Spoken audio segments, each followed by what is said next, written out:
Bonjour à toutes et tous. Merci beaucoup de nous avoir rejoints pour cette conversation du sommet de septembre qui s'inscrit dans la saison Africa 2020 qui est portée par l'Institut français. Je salue au passage Ngone Fad, la commissaire générale. Nous sommes en direct du plus petit cirque du monde pour notre plus grand plaisir.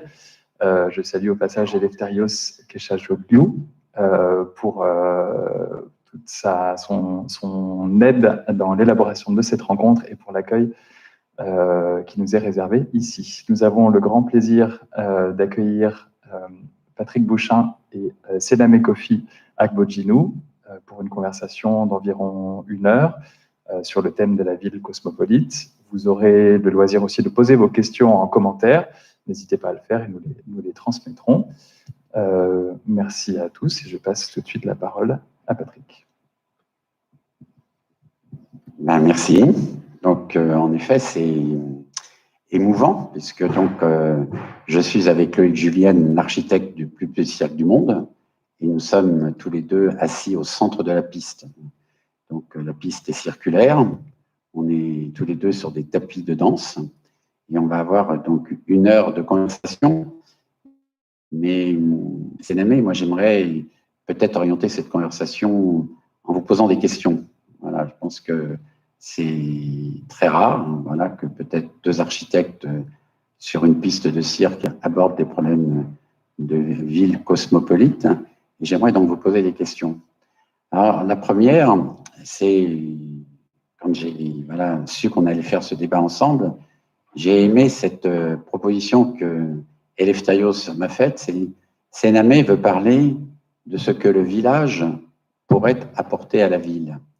Et comme nous, on travaille en général sur des toutes petites échelles en Europe ou en France, est-ce qu'il y a donc justement en Afrique, et peut-être par votre double parcours, puisque il faut quand même le rappeler, vous avez fait vos études donc au Togo, vos études en France, et puis je le savais, mais vous me l'avez redit tout à l'heure, vous avez habité votre école.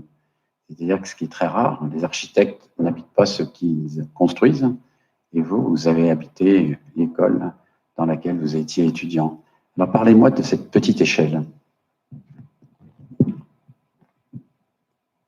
Oui, j'aimerais commencer par remercier la saison Africa 2020, le plus petit cirque du monde, et vous, Patrick, pour l'invitation et l'accueil. Alors, le sujet de l'échelle que nous propose beaucoup de faisceaux de signaux, les nouvelles technologies d'abord, j'expliquerai ensuite, et le genre de crise que nous vivons aujourd'hui. Donc, évidemment, moi, mon modèle, c'est la structure villageoise.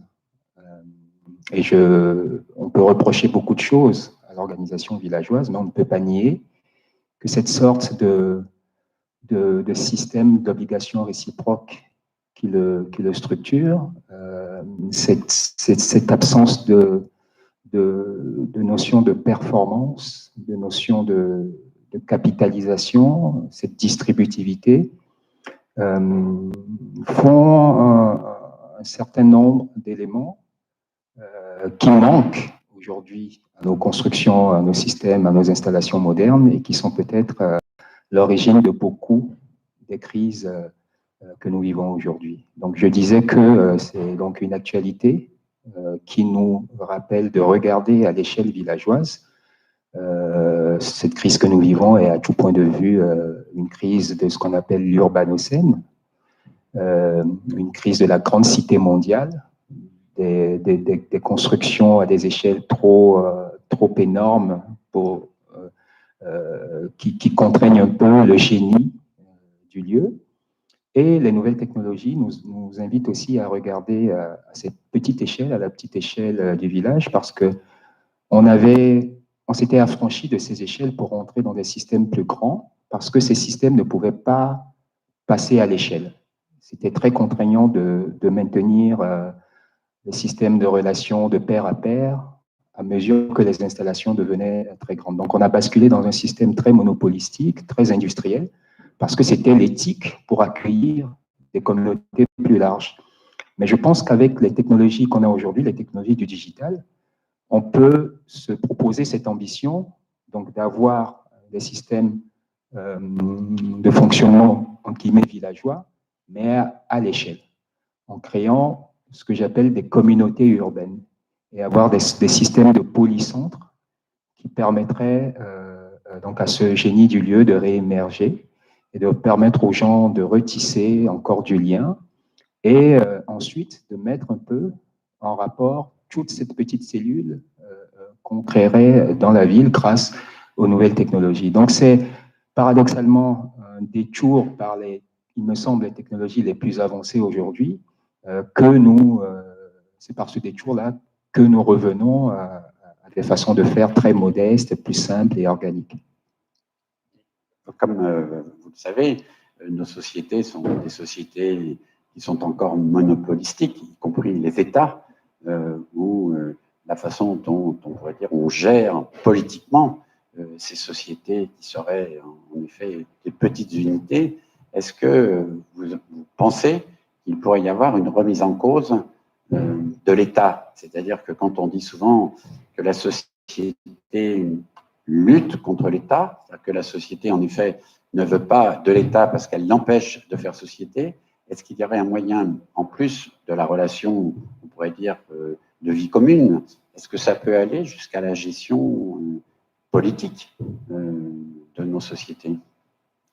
Disons que historiquement, il y a deux façons de voir l'État. Il y a la façon de le voir comme une sorte de garantie de stabilité. C'est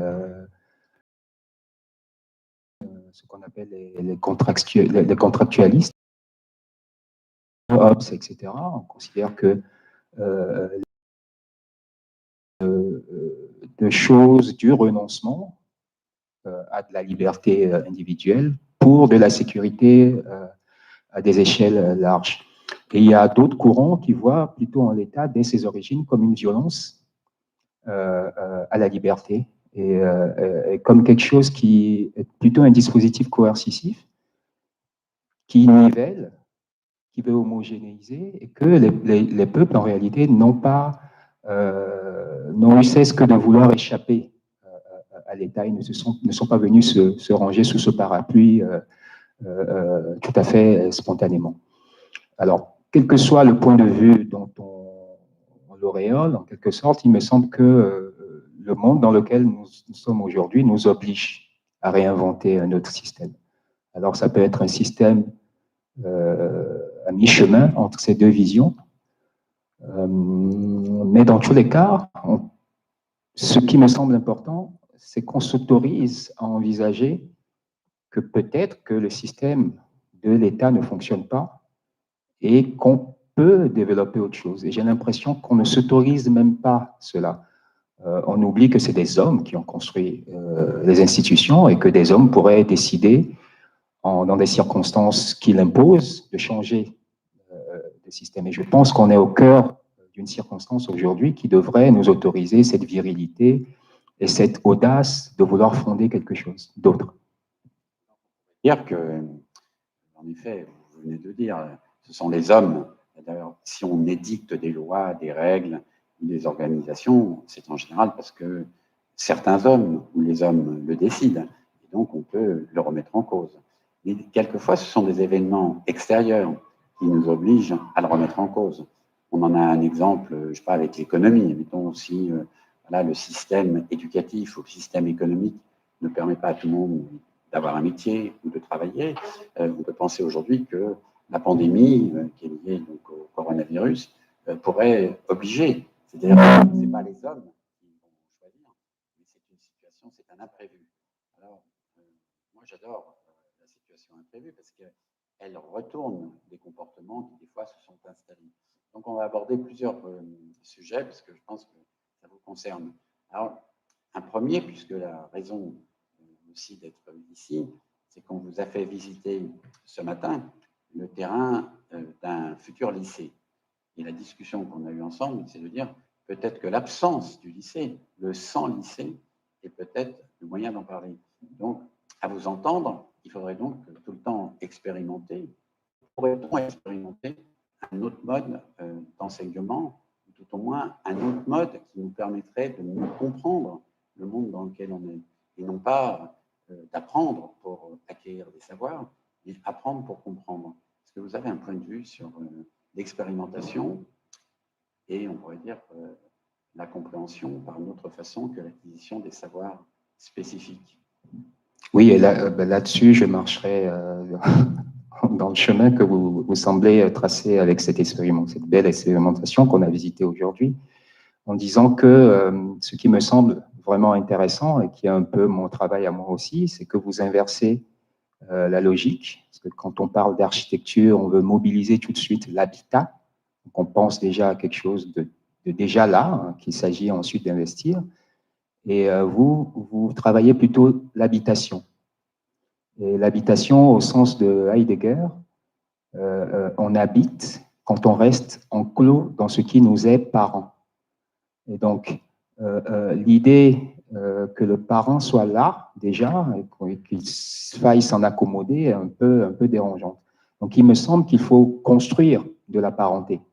Et que le problème que nous avons aujourd'hui, c'est que nous vivons dans des environnements avec lesquels nous ne sommes pas en parenté. Nous avons des objets qui sont très éloignés de nous. On ne sait pas comment ils sont produits, comment ils viennent à nous. On vit dans des habitacles avec qui on ne rentre pas en parenté. Et cette idée d'investir un site qui est encore en friche et de développer de la parenté au sens du milieu, c'est-à-dire rentrer en discussion avec le lieu lui-même et dans la dynamique de cette discussion avec le lieu, créer du lien et donc remobiliser de la nature et du groupe et faire parenté d'abord et avant que de penser à ce que ça va cristalliser comme objet à utiliser, me semble être la meilleure approche de l'architecture.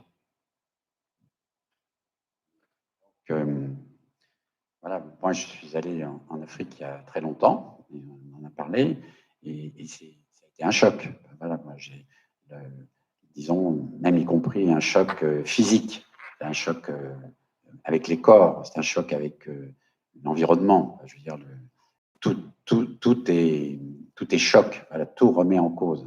Et j'ai souvent discuté avec des amis africains sur la façon dont les choses se transmettent. Est-ce que vous avez un point de vue sur, voilà, est-ce que c'est par expérimentation, par mimétisme, par spécialisation?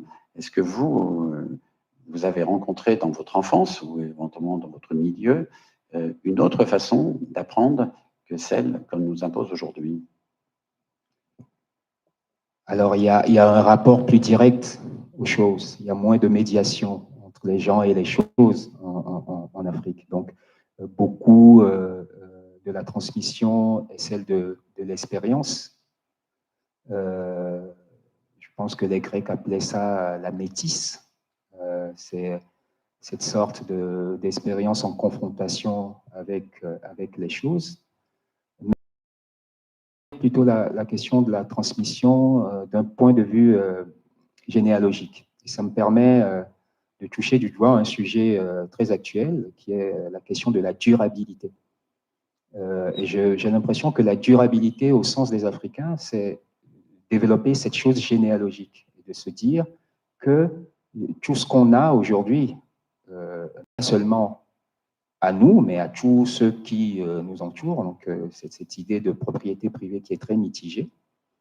Donc, cette sorte de comptabilité horizontale, mais il y a aussi une comptabilité verticale. C'est-à-dire que ce que j'ai aujourd'hui appartient à ceux qui vont venir après moi. Ce qui fait que c'est très difficile, normalement, pour un Africain, de rentrer dans un système de consommation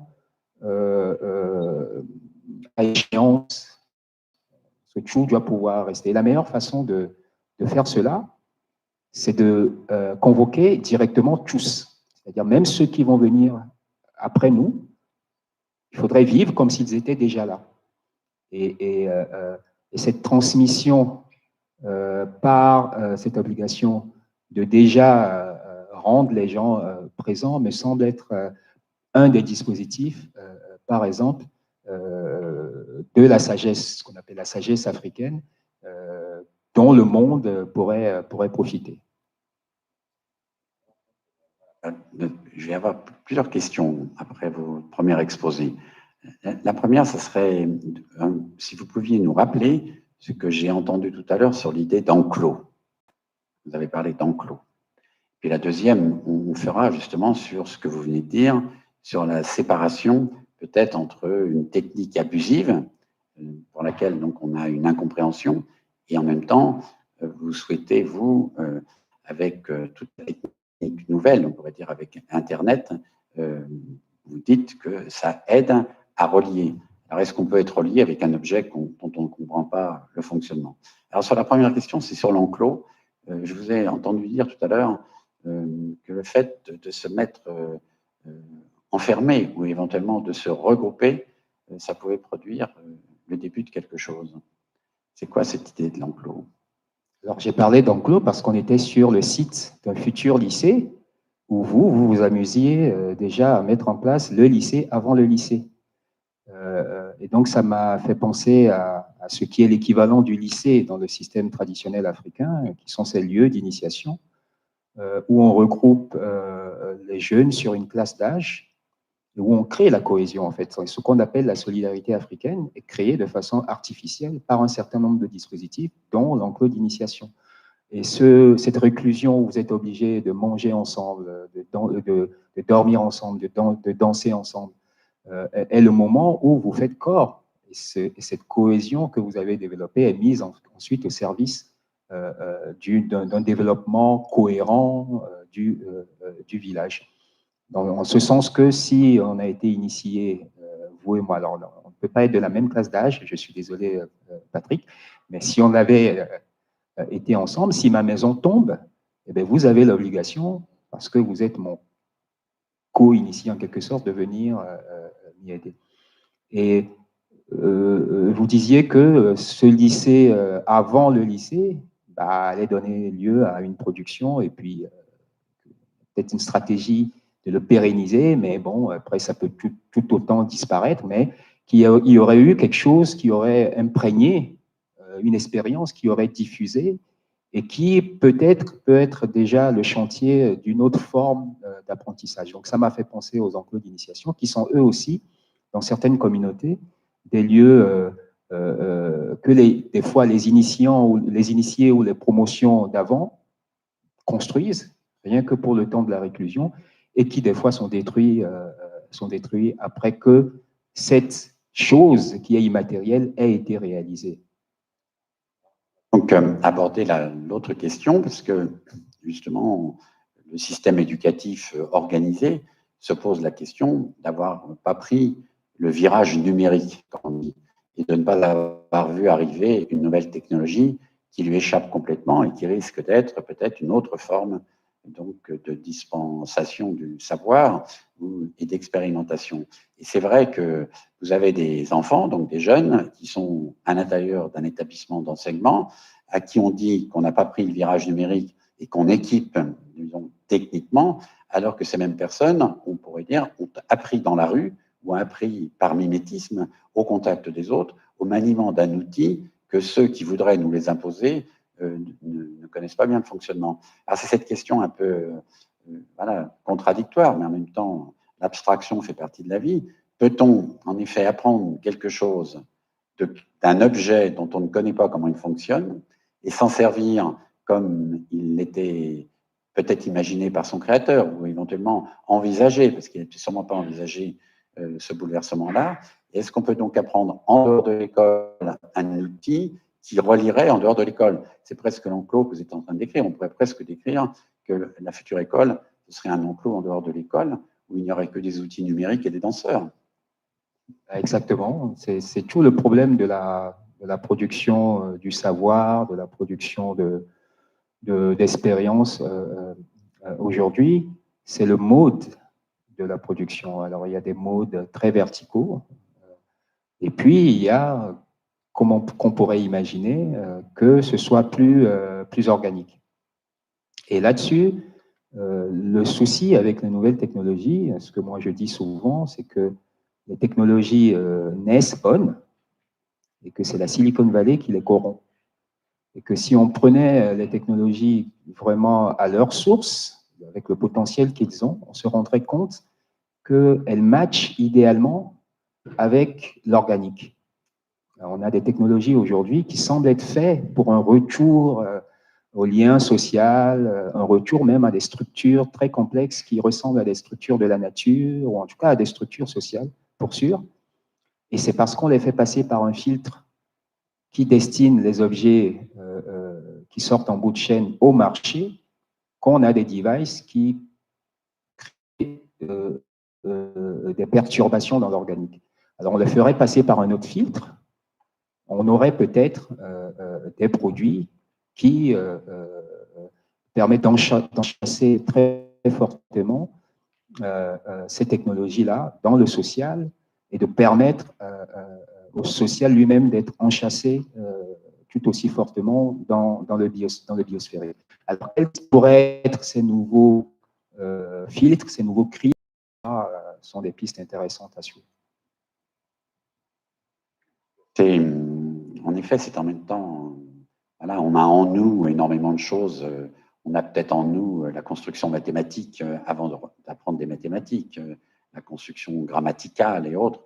On ne pourrait pas apprendre à parler aussi vite et à compter aussi vite si on n'était pas nous-mêmes une machine magnifique, possédant déjà énormément de choses, et que des fois, il faut peu de choses pour les révéler. Et vous avez raison, il y a un filtre qui est un filtre donc, pour nous aliéner, éventuellement nous rendre consommateurs de cet objet qui a été inventé par un homme, quand même, de toute façon, toujours inventé par un esprit humain ou une pensée humaine. Alors du coup, justement, est-ce qu'on pourrait aborder ce sujet? C'est qu'est-ce qui permettrait qu'avec un outil nouveau, puisque voilà, vous en avez parlé, moi je pense que vous avez raison, le téléphone, par exemple, a été un outil de communication magnifique. Donc là, c'est comme un téléphone amélioré, puisque c'est un visio-téléphone portatif. Et peut-être même, moi j'en discutais souvent avec des amis africains, le retard que l'Afrique avait pris au niveau des infrastructures trop lourdes pour donner la téléphonie à l'Afrique, l'arrivée du téléphone portable a permis que sans infrastructure, l'Afrique puisse avoir le téléphone. Et éventuellement, j'ai connu des gens qui n'ayant pas eu de téléphone avant, ayant eu ce téléphone portable, on pourrait dire, on s'en sont servis de manière beaucoup plus libre, beaucoup plus contemporaine, beaucoup plus utile que nous nous en servions, qui n'était qu'un objet prolongeant notre téléphone avec fil. Alors, est-ce qu'on pourrait dire que, comme ça, des technologies qui n'ont pas été produites par un pays, mais dont le pays voit dans la technologie le génie détourné ou le génie oublié. C'est ce que j'adore justement quand quelqu'un, je dis souvent, quelqu'un qui est incompétent ou quelqu'un qui est candide ou un enfant, dont très souvent la fraîcheur de l'enfance permet de redécouvrir l'essentiel des choses. Est-ce qu'on pourrait dire que là, quelquefois, la technologie, quand elle arrive chez quelqu'un qui ne l'a pas fabriquée, il la détourne, c'est-à-dire qu'il la prend pour le meilleur de ce qu'elle est. Et donc, est-ce qu'on pourrait dire que cet état-là qu'on est en train de décrire tous les deux, est-ce qu'il est favorable au développement des pays qui étaient en retard sur le plan industriel et qui, de fait, ont oublié ce moment peut-être dramatique qui était l'industrie, et du coup, ce retard devient de l'avance. Est-ce que vous avez un point de vue sur ça? Oui, je suis tout à fait d'accord avec ça. Je mettrais juste, enfin, je dirais juste que ce n'est pas tout à fait juste de dire qu'il y a des pays qui n'ont pas inventé ces technologies. Il y a certes des pays, les pays africains en sont, qui sont en retard industriellement sur le concept et la production de ces technologies. Mais beaucoup de ce qui fait ces technologies sont partis des fois de ces contextes-là. Et vous serez d'accord avec moi que toute l'invention moderne occidentale, tout le concept, en tout cas esthétique, toute la logique mécaniste occidentale, qui lui a permis d'ailleurs de s'étendre, s'est construit sur l'observation notamment en étant inspiré beaucoup des canons africains et même des concepts africains. Donc, c'est peut-être pour ça que les Africains se reconnaissent si facilement dans ces technologies et se les approprient aussi simplement. Et dans l'appropriation première, on verra qu'ils auront des utilisations plus saines de ces technologies. Et tout l'effort est de creuser cette intuition première du potentiel de la technologie chez les Africains avant qu'ils soient rattrapés eux-mêmes par des logiques de consommation plus mercantiles. Donc, le technologique ne fait que revenir, en tout cas pour ce qui est de l'Afrique. Seulement, de mon point de vue, l'Occident, en tout cas l'Europe, c'est beaucoup pour sa régénération et faire sa révolution conceptuelle, y compris surtout design, a beaucoup regardé les avant-gardes, le mouvement fonctionnaliste, utilitariste en architecture, même beaucoup plus en amont avec le nombre d'heures, etc., ont regardé et ont beaucoup puisé dans l'esthétique africaine pour développer leur propre esthétique. Ce que par le même geste, on adresse l'esthétique et que maintenant, il faudrait essayer de voir comment, cette fois-ci, on essaie de piller l'éthique qui va de pair avec l'esthétique. Et c'est dans cet effort, cette fois-ci, de vouloir se régénérer avec l'éthique africaine que peut-être c'est dans cet effort que l'Occident arrivera peut-être à trouver une solution aux problèmes qui le mine aujourd'hui. Et quand je parle d'Occident, je ne parle pas de l'Amérique du Nord et de l'Europe seulement, puisque l'Occident est aujourd'hui déjà global.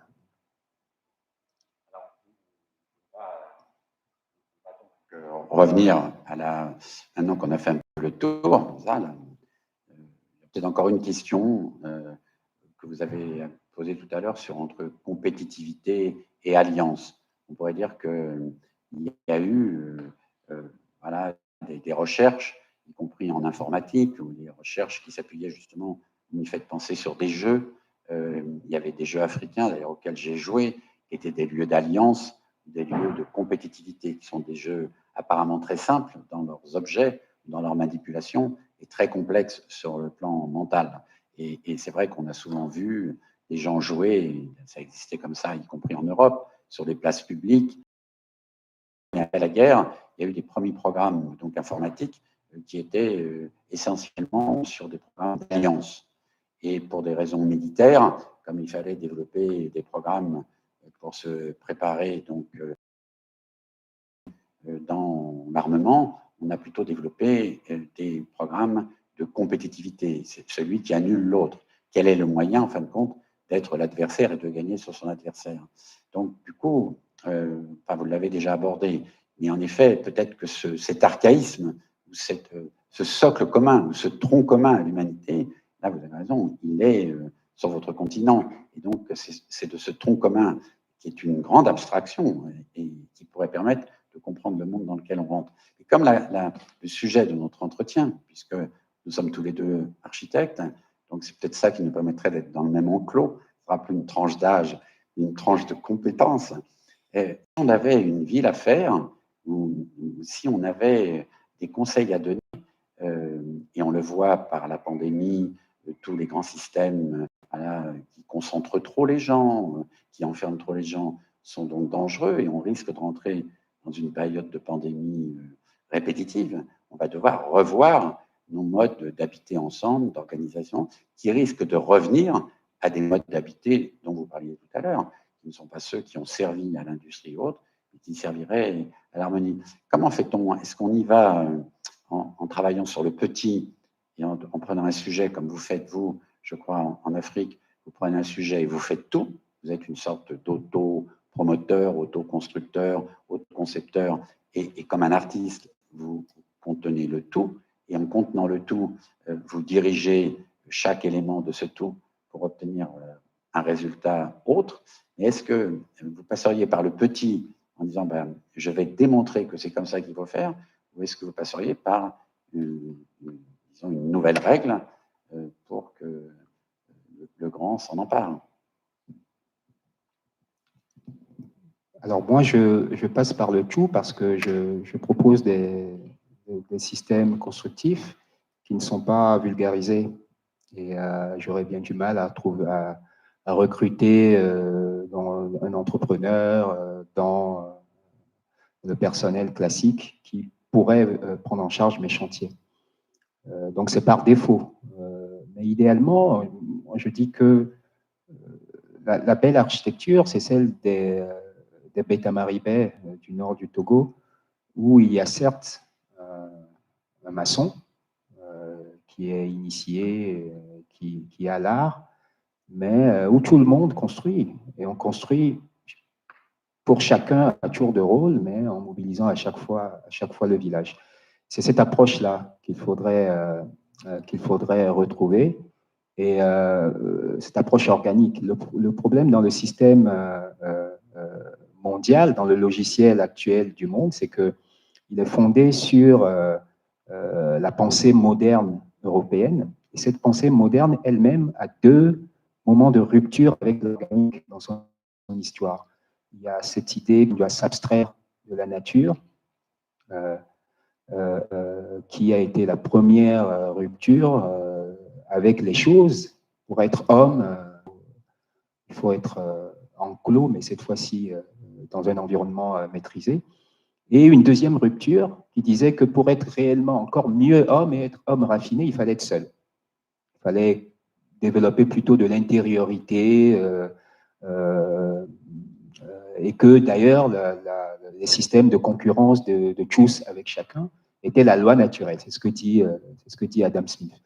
Donc ces deux ruptures avec la nature puis avec le groupe sont toujours présents dans ce logiciel qui est le partage de l'humanité entière. Alors que la crise que nous vivons aujourd'hui nous prescrit plutôt de laisser le potentiel de l'humain s'exprimer et qu'il s'épande, qu'il multiplie les liens. Les gens les plus isolés ont dû être ceux qui ont le plus souffert dans le cadre de cette crise, et surtout qu'ils retrouvent la connexion avec la nature. Donc, les planificateurs aujourd'hui, ou les architectes, devraient être ceux qui vont à rebours du fondamental de la pensée moderne et qui font des projets de la multiplicité du lien et de cette sorte d'expansion dans la nature, avec cette volonté de vouloir tisser avec la nature, de mon point de vue. On fait une école du dehors, une école de la rue, ou une école où il n'y a pas de lieu spécifique à l'école. C'est-à-dire que c'est en fin de compte de vivre ensemble qui oblige à répondre à des besoins comme se soigner, construire, créer, jouer. Donc ça remet en cause les équipements spécialisés ou les équipements spécifiques. Oui, certainement. Et ce que vous dites là, l'affirmer il y a quelque temps, il y a un an, pouvait paraître encore bizarre, mais ce que moi je dis, c'est que dans la circonstance actuelle, il ne faut s'interdire aucune audace et s'autoriser à imaginer les projets les plus fous du moment qu'elles ne font pas tarir le lien et qu'elles nous reconnectent en organicité avec la nature. Alors donc, il faut commencer. Oui. S'il faut s'autoriser toutes les audaces, s'autoriser toutes les expérimentations, attaquer tous les systèmes qui seraient donc bloquants ou qui nous empêcheraient de faire, et vous avez raison, la rupture vers laquelle nous allons quand même va nous ouvrir peut-être des voies par nécessité, ou des failles vont s'ouvrir devant nous par nécessité. Donc votre théorie serait que chacun s'empare de la faille devant laquelle il se trouve pour pouvoir reconstruire le monde dans lequel nous sommes. C'est recomposer le monde. Vous feriez comme ça. Mais comment le transmettre? Parce que, en effet, j'ai pas le même âge que vous, et ça me fait toujours plaisir de voir plus jeune que moi être sur la même voie ou sur une voie nouvelle, mais allant vers le même but. Peut-être que la situation est nécessité, vous l'avez dit. Peut-être que c'est pas par nécessité que les choses se feront. Donc, on pourrait dire à des gens qui sont jeunes aujourd'hui, ils ont de la chance de vivre cette période. C'est plutôt positif. Oui, Nietzsche disait que je suis rassuré chaque fois que je vois quelque chose d'ancien dans une innovation. Donc, quand moi je vois ce chantier que vous mettez en place pour ce lycée avant le lycée, et que je vois que c'est un aîné qui en a l'intuition, ben, je suis rassuré aussi. Ça veut dire que ces façons de faire indisciplinées ne sont pas l'apanage de générations, mais sont des intuitions cycliques. Et il faut les aider à pouvoir se structurer, prendre de la bouteille, résister à la norme qui écrase tout. Là, on est en train de débattre en public, hein, puisque pour des raisons de pandémie, il y a peu de public. Mais bon, voilà, peu importe le nombre, c'est un petit peu ce qu'on est en train de dire. Donc, on a un public qui travaille d'ailleurs avec nous, qui est ici, et puis on est filmé, donc on va transmettre ce que nous venons de dire. Alors, est-ce qu'on pourrait faire un vœu? Est-ce qu'on pourrait dire, puisqu'on est devant un grand public, et que ce que l'on va dire maintenant sera donc transmis, est-ce qu'on pourrait faire un vœu? Est-ce qu'on pourrait dire aujourd'hui, au PPCM, il s'est dit cette chose? La venue de Sénamé au PPCM a permis de se fixer un cap. Alors moi, j'en ai fixé un, c'est qu'on se reverra.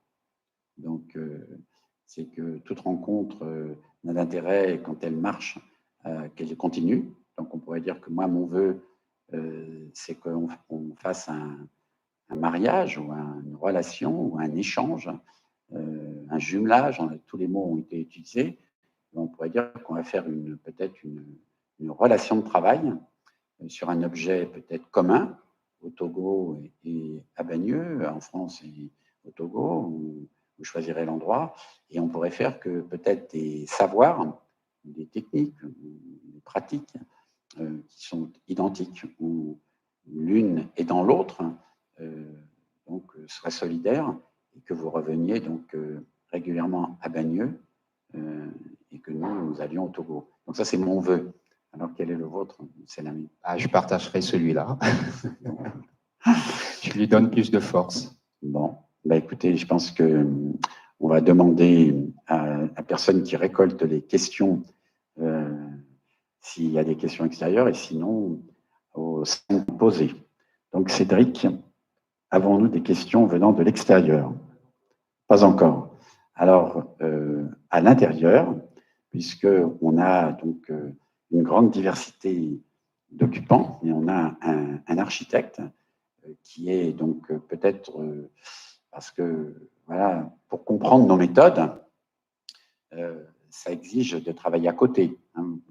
Vous l'avez dit, moi je l'ai dit, la proximité, le regard, le travail de l'autre, ou disons de se confronter à la même question que l'autre, qu'il est posé à l'autre, il y a à un moment donné une résolution intuitive. Vous l'avez dit, c'est une intuition humaine.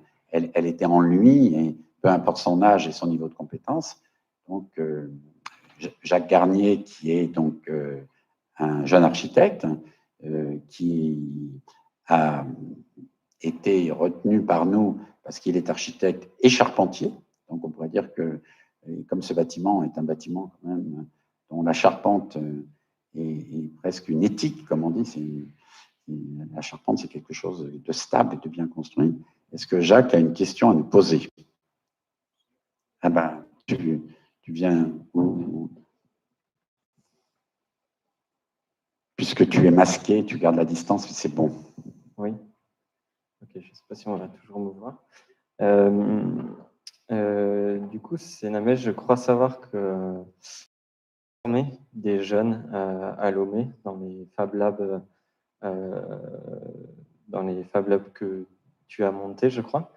Et donc, je voulais savoir en fait comment se passait cet enseignement, en fait, qui se fait, il me semble, en dehors des institutions, justement, dans ces lieux que tu appelles de démocratie technologique.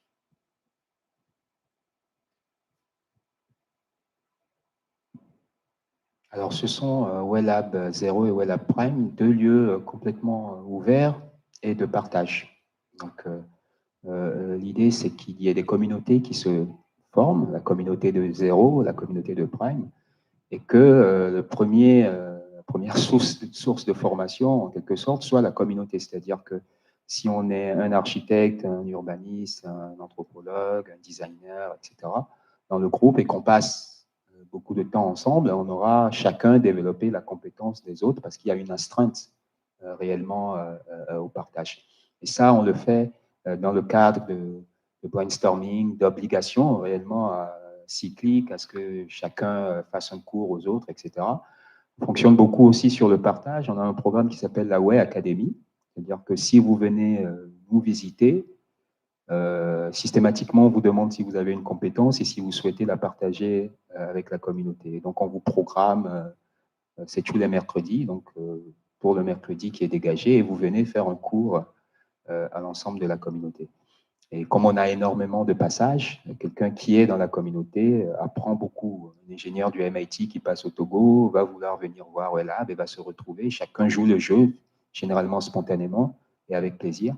Donc, on apprend comme ça sur du passage et sur cette astreinte à échanger. Après, il y a tellement de choses en source ouverte aujourd'hui. Et pour les projets spécifiques, ben, on va en ligne et on mobilise ce dont on a besoin.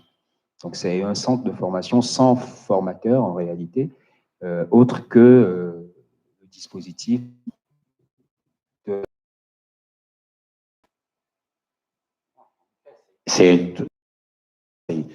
Quand on a un sujet, quand il y a une nécessité, quand on est obligé de faire, on est obligé de passer à l'acte et éventuellement de faire passer à l'acte quelqu'un d'autre, mais de lui transmettre pour qu'il passe à l'acte. C'est une question de survie. Donc, là, ce qu'il faut, c'est arriver à retrouver cette situation de nécessité et de survie, parce qu'on est peut-être dans une situation de survie, mais qui est du plaisir, qui est donc ce que vous venez de décrire. C'est-à-dire qu'en effet, apprendre quelque chose à quelqu'un qui veut apprendre, qui a ce besoin d'apprendre pour pouvoir être autonome, pour pouvoir agir, c'est un plaisir de transmettre. Et la personne qui a reçu, normalement, si elle est dans une société de partage, elle devrait avoir le même plaisir de le transmettre. Et en le transmettant, elle l'interprétera, parce qu'elle ne pourra pas le retransmettre tel que, en effet, elle l'a entendu. Enfin, moi, c'est tout ce que j'ai découvert en Afrique et tout ce que j'ai qui m'a complètement transformé. C'est cette idée que ce que l'on m'a appris en Afrique, on m'a appris en me le racontant. On ne me l'a pas appris par une douleur où j'étais obligé d'apprendre la langue, éventuellement d'apprendre en le lisant. Et tout. On me l'a appris en me le racontant. Et en me le racontant, j'ai compris la personnalité de la personne qui me le racontait. Et donc, j'ai été enrichi de cette histoire par la personne qui la portait. Et donc, je crois qu'il faut qu'on revienne à cela. Il faudrait qu'on ose se raconter les questions que l'on se pose, les réponses éventuellement que l'on a, et qu'on ait un plaisir à être ensemble. Donc, alors, c'est un petit peu nous ce qu'on fait ici. C'est pour ça que je pense qu'il faudrait vraiment qu'on s'échange, parce que c'est pas pareil. C'est pareil et pas pareil. Voilà. Et c'est ça qui est formidable. C'est qu'à chaque fois, on recommence, on croit que c'est pas la peine de le faire parce que c'est archaïque, et en le refaisant, on se transforme soi-même pour recomprendre le monde dans lequel on est. Donc, c'est pour ça qu'il faudrait qu'on ait... d'ailleurs, il faudrait que ce soit assez rigoureux dans nos échanges, que ce soit des questions très complexes, et qu'on voit d'ailleurs si la question reposée autrement. Moi, j'ai découvert ça aussi en Afrique. C'est que des fois, la question que je me posais ne se posait pas. Et donc, c'est formidable. Vous vous posez une question et vous la racontez à un ami qui est très proche, et lui, la question n'existe pas. Et donc, du coup, parce qu'il repose la question de la question que vous posez, la question disparaît. Ce n'est pas la solution qui est trouvée, c'est la compréhension que la question pouvait être posée, mais qu'il n'y avait pas de réponse à la question. Est-ce que vous fonctionnez encore comme ça ou... Enfin, moi, si je vais au Togo, c'est pour revivre ça. C'est revivre ce retournement complet. C'est pas la même chose et c'est la même chose. Alors, je ne vais pas dire que les Africains sont toujours les mêmes depuis 1966, mais je pense qu'il y a des fondamentaux Et ça doit en faire partie, oui. Cette façon de retourner le point de vue. Et effectivement, beaucoup de préoccupations peuvent sembler complètement, je ne sais pas comment le dire, peuvent être du coup très mitigées si on vous replace, si on vous replace dans la position, dans la situation de quelqu'un qui voit la chose ou ne la voit pas du tout et qui vous amène à faire ce petit déplacement, d'être dans sa situation. C'est en cela que, encore une fois, quand je dis qu'il y a peut-être une obligation aujourd'hui pour l'Occident d'être attentif à ces autres géographies, en tout cas sur le plan de la pensée, la posture de cette attention, c'est d'être capable de faire ce déplacement, c'est d'être assez modeste pour faire ce petit pas de côté et se mettre dans la situation de l'Africain. C'est le seul moyen. Et d'ailleurs, les premiers grands penseurs, pour ne pas dire tous les premiers grands penseurs qui sont allés en Afrique pour se faire former, ont eu souvent cet écueil depuis la Grèce antique. Ils ont témoigné de ce que leurs formateurs les obligeaient des fois à faire un déplacement, sinon ils ne les jugeaient pas dignes de recevoir la connaissance.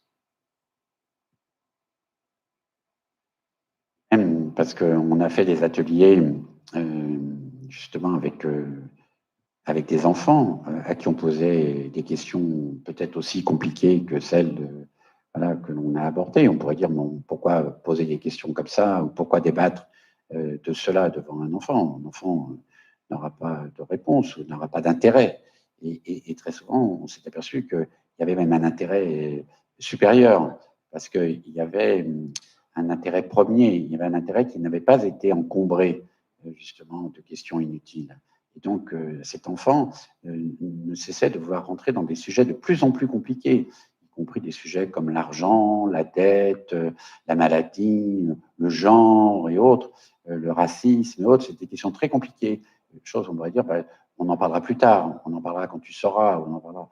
Et on s'est rendu compte que, justement, aborder des sujets avec peut-être cette intuition, ce qu'on a dit tout à l'heure, cette subjectivité, cette candeur.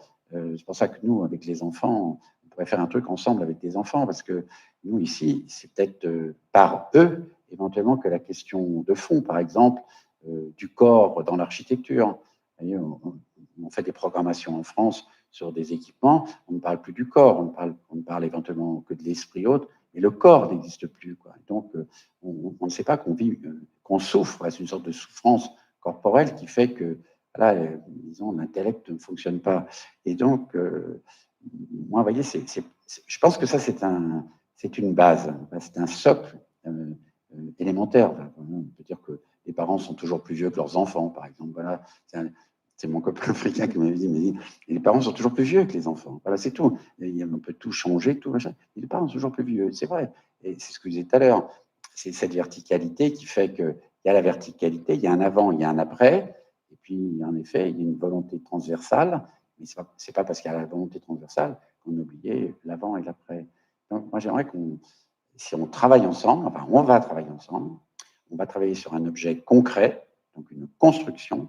Il faudrait qu'on se pose une question de fond, justement, pourquoi on a fait la table rase? Quelle était cette idée de la table rase, de gommer et de classer, quoi. Si vous pouviez conclure sur ça, quoi. Pourquoi la modernité a voulu vraiment faire la table rase? Oui, je dirais que le vrai problème est celui-là. C'est un problème de ce pas de côté qui nous permet de nous rendre compte que certaines associations ne valent plus, en fait. Ce qui nous paraît sérieux à tout point de vue aujourd'hui, ce qui nous paraît moderne, n'est pas complexe. C'est beaucoup d'addition, de complexification. C'est une suite de complexification. Mais le complexe est dans le simple. Le complexe est dans la nature. Le complexe est dans les structures sociales organiques, des sociétés de tradition au niveau de subtilité où ils les ont portées. Et tout le monde moderne s'est construit sur l'effacement de cette complexité en habillant son vide de complexification. Parce que cette complexité était difficile à travailler dans cette volonté de tout mettre égal, etc., etc.